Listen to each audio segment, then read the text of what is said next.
Alright, time to see what I got here. My Christmas gifts for me. So that's what I bought on eBay.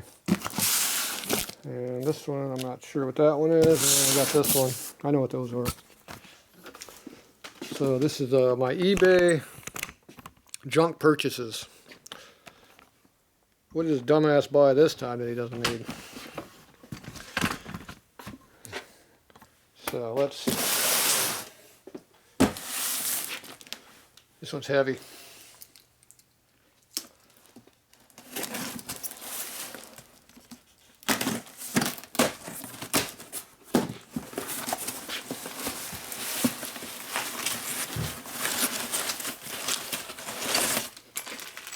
Sportster motor mount. Everybody needs one of those.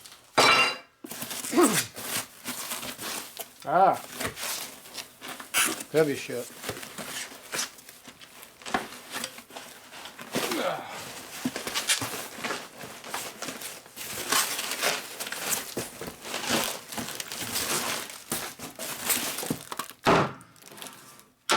Sportster crank.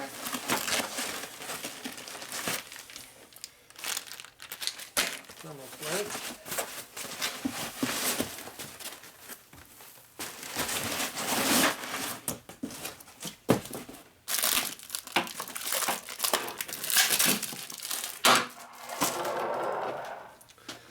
There you go. Just what I don't need.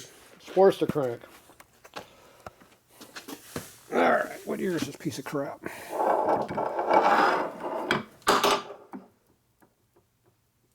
Still usable. Slides side to side nicely. My light's not on. Here we go. So you want to make sure it goes side to side like that. Real nice. That's good. And then you go up here on the top and you get to click, click, click. So that means we're going like this. First you go this way and then we go like this.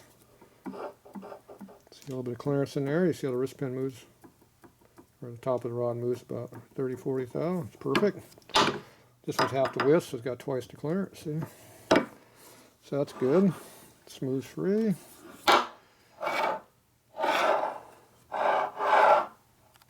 $57 flywheels, 60 casting numbers. You only got two timing marks in it. So we know it's an earlier crank. So this is your 60s, early 70 crank. 71 earlier. It also has the big shaft over here, so you know it's early also, with this bearing on it. So this crank, when I bought it, had a really nice looking pinion shaft. There's no wear here.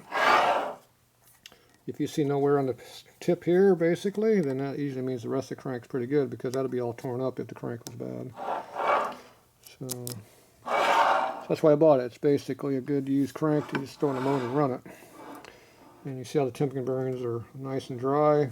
Everything's nice and clean, so it just came out of a motor. So somebody stripped a good Sportster down for no reason. Yeah, that happens a lot on eBay. So that's that. We got a motor mount. Yeah, it matches those heads I bought. See, I'm building a Sportster motor, looks like, in pieces. So this is a Sportster motor mount. They like to crack right through here real bad. This one looks really nice. Got the casting date up in there, 67, so it might be a genuine one. It's not chewed up too bad. The biggest thing, it's not broken through here, and these holes aren't all butchered. So that's why I bought it, because it looked like a good one. And what else we got here? Oh, we got this little oil line clamp right there. That keeps the oil line from getting in your rear chain. It goes underneath this bolt right here, wraps around the oil line, keeps it tucked in because the chain's right here going this way. So that's good. And these are the bolts that go through the top right here.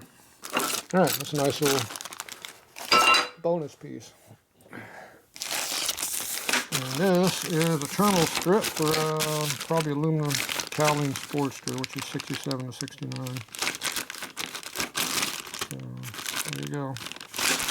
Alright. Another box of crap I don't need. I like that. So there we go. We're building a motor by pieces. One piece at a time. See how that works? Alright, let's go see what we got in the next box.